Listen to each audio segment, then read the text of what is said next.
Ángeles, soy Tatiana Gómez y bienvenidos a un nuevo video.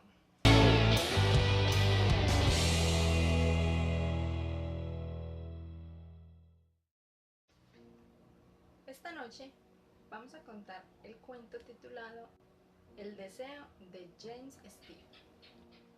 Estaba emocionado y cuando él se echaba hacia adelante en su silla para contarle esta historia a su esposa, revelaba un grado tan alto de convicción que ella no le había visto nunca.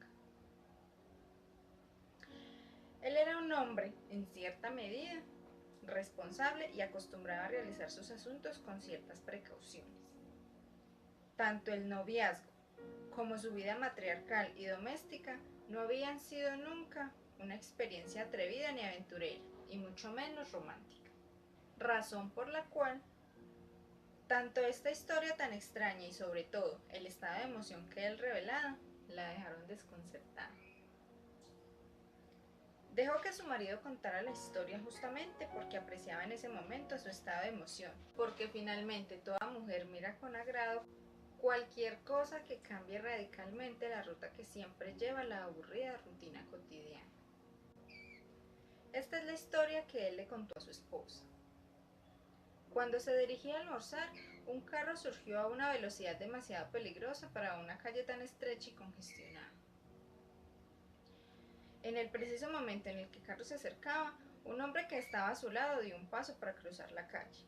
Entonces el marido estiró instintivamente uno de sus brazos y detuvo en seco al hombre retornándolo al andén, justo en el momento que el carro pitaba y pasaba a toda velocidad ante ellos. Si no hubiera estado ahí, dijo el esposo a quien le gustaban las expresiones ordinarias, estaríamos contando otra historia. Los dos hombres compartieron una mutua sonrisa, el marido con ínfulas de héroe y el otro con alegría y gestos de agradecimiento. Cruzaron la calle, y debido a este acontecimiento que los había acercado como si hubieran vivido una aventura, fueron a almorzar juntos. Después de comer, permanecieron mucho tiempo en el restaurante, intercambiaron conocimientos el uno del otro, y se fumaron algunos cigarrillos. Ambos empeñados en sostener una conversación que duraría más de 10 minutos y que la señora jamás habría creído posible en su marido. Cuando se iban a despedir, el marido le sugirió al otro hombre que se volvieran a encontrar el día siguiente, a lo que el extraño respondió con una muda sonrisa. No había confirmado ni negado el nuevo encuentro. Yo espero que vuelva a dejarse ver, dijo el esposo. Lo cierto, como se había dicho, era que aquella conversación había emocionado demasiado a su marido, quien se vio envuelto por una atmósfera extraña, en la que se había sentido tan a gusto que hubiera repetido el encuentro lo más pronto posible. Según le contó a su esposa, la conversación tuvo un tono y un carácter lo más cercano a un ritual religioso. Fue una charla muy intelectual, pero a él le resultó más estimulante que la religión, en la cual había sido educado y de la que se había retirado de manera discreta. Pudo describir al extraño, pero fue tan pobre su descripción que su esposa nunca pudo recordar si era alto o bajito, gordo o delgado, blanco o moreno, rubio o de pelo largo. Los ojos del hombre fue lo único que su marido logró descartar de aquel hombre, al punto que, según le comentó, nunca había visto unos ojos parecidos en un rostro humano. Pero también matizó esta descripción, pues los ojos sí eran como los de cualquiera. Su forma de mirar era lo que realmente resultaba diferente. Revelaban una mirada penetrante, ardiente, con carácter, vehemente y poderosa. Nunca había visto a alguien que lo mirara de esa forma tan agradable y comprensiva. Cualquiera diría que te has enamorado, dijo ella refiriendo a manera de broma. A partir de ese momento, las descripciones se hicieron más explícitas, pero no por ello menos confusas, hasta que ella entendió que los dos hombres inconscientemente quizá habían entrado en una especie de encuentro mágico. Como verás, aquel hombre me preguntó qué era sobre todas las cosas lo que yo más deseaba, le contó el marido. Hacía tiempo no me hacían una pregunta tan incómoda, continuó. Y durante media hora estuvimos rumiando y discutiendo lo que ella implicaba. Pensé en las respuestas comunes, y por supuesto la primera fue la de la riqueza. Estamos tan atrapados por las frases hechas y proverbiales que siempre que se nos hace esa pregunta, la respuesta condicionada será siempre salud, riqueza y sabiduría. Dije que la riqueza para salir del paso, pero de inmediato pensé que realmente yo no necesitaba dinero. Siempre se necesita dinero, dijo su esposa. Hasta cierto punto es cierto, contestó él, pero no es un absoluto. Al pensar, reflexionaba que no tenemos hijos, nuestros deseos son relativamente pocos y los pocos que tenemos son resueltos con el poco dinero que tenemos. Disponemos de ciertos patrimonios que nos alcanzarían para vivir el resto de nuestros días, en caso de que abandone los negocios, lo que como es obvio no estoy dispuesto a hacer. Dicho de otro modo, me di cuenta de que el dinero no tenía ninguna ventaja particular que ofrecerme para el momento. ¿Le parece?, exclamó ella, con dudas y no dejaba de imaginarse haciendo compras en un futuro no muy lejano. Me parece, dijo él con una sonrisa y continuó su relato. No logré precisar nada que valiese la pena desear. Pasamos al tema de la salud y la sabiduría.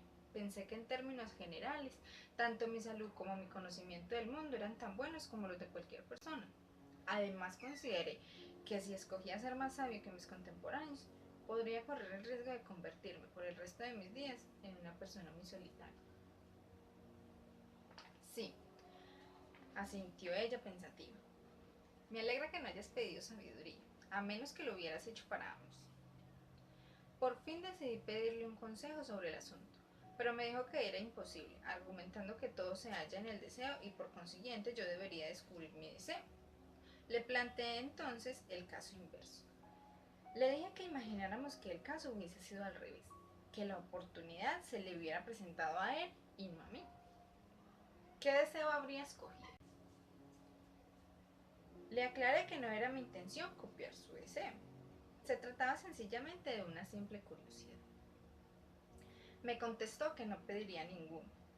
Más que asombrarme, me alarmó, pero sucedió algo curioso a pesar de la promesa de no seguirlo. Estuve tentado a imitarlo. ¡Oh!, exclamó su esposa. De pronto se me ocurrió una idea y me dije, tengo 48 años, bienes suficientes, salud de cuerpo y alma, sabiduría. ¿Qué más hay que conservar para siempre? ¿Qué más hay que conservar que me pertenezca y voy a perder? Y me gustaría conservar para siempre. Y entonces descubrí algo que perdía día tras día, segundo a segundo sin poder evitarlo. Era mi 48º año. Entonces pensé que me gustaría continuar en los 48 años hasta que mi tiempo real se terminara. No quise pedir inmortalidad, ni ninguna de esas tonterías que se le ocurren a la gente común, pues creo que vivir mucho también significa ser condenado a un miserable aburrimiento que ninguna mente humana pueda concebir. Pero mientras yo viva, quisiera hacerlo plenamente, y así pedí permanecer en los 48 años. No debiste haber pedido eso, dijo su esposa un poco molesta. No es justo conmigo, explicó. Ahora tú tienes más edad que yo, pero en pocos años yo seré mayor que tú. Pienso que tu deseo fue un poco leal. Eso mismo pensé yo en ese momento, dijo él. Y también pensé que ya pasó la edad en que ciertas cosas importan, tanto en lo físico como en lo psicológico. Creo que he superado la tentación de lo sensual y todo lo que tiene que ver con otras tentaciones por el estilo. Fue cuando decidí contarle cuál era mi deseo. ¿Y qué dijo él?, preguntó la mujer. Nada, solo se limitó a inclinar su cabeza y de nuevo la conservación derivó otros asuntos. La religión, la vida, la muerte, el pensamiento. Una serie de temas que a pesar de su aparente diversidad se relacionan estrechamente, ¿sabes? Continuó. Esta noche me siento más feliz que nunca. Me siento un hombre diferente, si lo comparas con el hombre que yo era ayer. En ese momento su mujer se echó a reír, cortando la conversación. Pienso que no eras más que un tonto y seré tan desgraciada como tú. Si en ese preciso momento alguien estuviera escuchando semejantes estupideces, no le faltarían razones para burlarse de nosotros. El hombre también se rió con ella, Después de una cena frugal, se fueron a dormir. Durante la noche ella tuvo un sueño. Soñó que un gran barco expedicionario zarpaba hacia el Polo Norte. Ella iba a bordo e ignoraba el propósito de la expedición. Tampoco le interesaba. En realidad lo único que le importaba era el equipaje y sobre todo cerciorarse de los elementos que había traído para protegerse del crudo clima ártico. Se trataba de medias gruesas de lana, botas de cuero, peludas en el interior, un gran gorro de piel, lo más parecido a un casco, unos anchos pantalones, también de piel, un sleeping propicio para el frío. Había empacado una enorme cantidad de cosas y los otros miembros de la expedición también estaban equipados, si no con las mismas cosas, al menos con cosas parecidas. El equipaje era un obsesivo tema de conversación a bordo y aunque los días y las semanas pasaban, las charlas en el barco trataban una y otra vez acerca de la ropa para el frío. Un día el clima se volvió más agresivo. Fue tanto el frío que sintió que estuvo tentada a ponerse sus extraordinarios pantalones, a cubrir su cabeza con su magnífico gorro. Pero todos sus compañeros de viaje le sugirieron que era necesario que se acostumbrara primero a la experiencia iniciática del frío. Le hicieron ver además que la temperatura que ahora sentía y de la que se quejaba era poco comparada con el frío glacial que tenía que soportar dentro de poco. A ella le pareció que era un consejo sensato, así que decidió no usar por ahora ninguna de sus tentadoras prendas, de modo que cuando el riguroso frío llegara realmente sería insoportable. Estaría en cierta medida acostumbrada a él y no le afectaría tanto. En efecto, cada día que pasaba, bajaba la temperatura. Navegaba ahora por mares agitados y turbulentos, mares sembrados de grandes icebergs verdes y blancos. Alrededor del barco se movían de vez en cuando pequeñas colinas de hilo que aparecían y desaparecían en un mar ahora gris, casi negro. Sus manos estaban tan frías que decidió meterlas debajo de sus axilas para recuperar su calor, y sus pies estaban en peores condiciones, al punto que empezaron a dolerle. Decidió que la mañana siguiente ocuparía la ropa que había llevado. No le haría caso a ningún consejo. Hace demasiado frío, dijo para sí. Así que como para que mañana me pondré mis pantalones árticos, mis suaves y confortables botas. Se acostó envuelta en un frío atroz. A la mañana siguiente, ella amaneció con más frío. Se levantó de inmediato y buscó la ropa de invierno que tanto deseaba, pero no la encontró por ningún lado. Esto la obligó a vestirse con la ropa normal y subió a cubierta. Cuando estuvo allí descubrió que el mundo afuera había cambiado. El mar había desaparecido. A lo lejos, hasta donde sus ojos podían ver, se extendía una planicie de hielo, no precisamente blanca, sino gris. Una llanura gris a la que cubría también un cielo gris y opresivo. Un frío hiriente que venía de esa inmensa extensión de hielo le lastimaba sus ojos y le hacía sentir hormigueos y pinchazos en el oído. Ni una alma se movía en el barco, y un silencio de muerte que parecía provenir del hielo se podía palpar como un cuerpo que ahora habitaba en el barco. Corrió hacia otro lado de cubierta y se dio cuenta de que los miembros de la tripulación habían desembarcado y la miraban a corta distancia fuera de la embarcación. Esa gente estaba en silencio como el aire congelado y la miraban fijamente sin moverse, sin hacer ruido. Se percató que todos llevaban puesta su ropa de invierno. Mientras ella permanecía de pie, el hielo empezaba a tomar forma en sus venas. Uno de los tripulantes llevaba el bulto que contenía su ropa. Descender del barco era difícil, pero no imposible.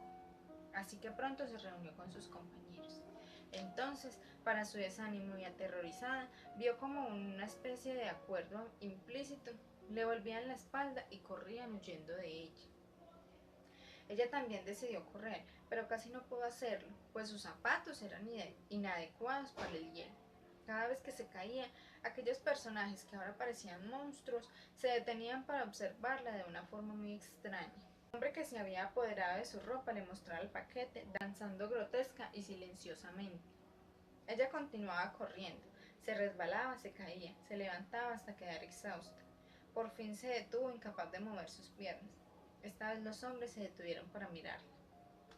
De nuevo ellos volvieron a correr, esta vez con más velocidad como si fueran dementes. Ella los vio convertirse en negros puntos a lo lejos. Pronto desaparecieron y ya no existía ante su mirada más que la enorme y gris llanura. El silencio era terrible y el frío más hiriente que nunca. ¡Qué frío así! Y con él se levantó un viento silencioso y tan afilado como una navaja. De nuevo, el viento le pinchó el rostro, se arremolinó alrededor de sus tobillos como si fuera un látigo y apuñaló sus costados como una daga. Tengo frío, murmuró. Volvió la vista, pero el barco ya no se divisaba. Ya no recordaba de qué dirección había venido. Entonces empezó a correr desorientada. Corrió en todas las direcciones para encontrar el barco, pero de inmediato se daba cuenta que estaba perdido y enseguida se echaba a correr en dirección opuesta. Estas carreras tampoco le hicieron entrar en calor, pues sentía cada vez más frío. Entonces se resbaló sobre una superficie plana de color gris, se deslizó por un hueco cada vez mayor, llegó al borde de una grieta y cayó en su interior. Allí permaneció inmóvil. Voy a morir, dijo ella. Caeré en un profundo sueño y moriré. En aquel momento se despertó. Ella abrió los ojos y lo primero que vio fue su ventana. A través de ella vio el espectro del amanecer luchando con el demonio de la oscuridad. Una aurora grisácea enmarcaba la ventana, pero no podía atenuar la oscuridad de su cuarto. Permaneció durante un momento aterrada por aquella grotesca aventura y dio gracias a Dios que hubiese sido solamente un sueño. Un segundo después sintió frío. Tiró de las cobijas y dijo a su esposo: ¡Qué frío más atroz! Se volteó en la cama y se arrimó a él en busca de calor, pero era de su cuerpo de donde venía el atroz frío. Su marido estaba helado. Saltó de la cama gritando, encendió la luz y se inclinó sobre su esposo. Él estaba muerto como una piedra. Estaba congelado y ella se quedó junto a él, temblorosa y sollozando.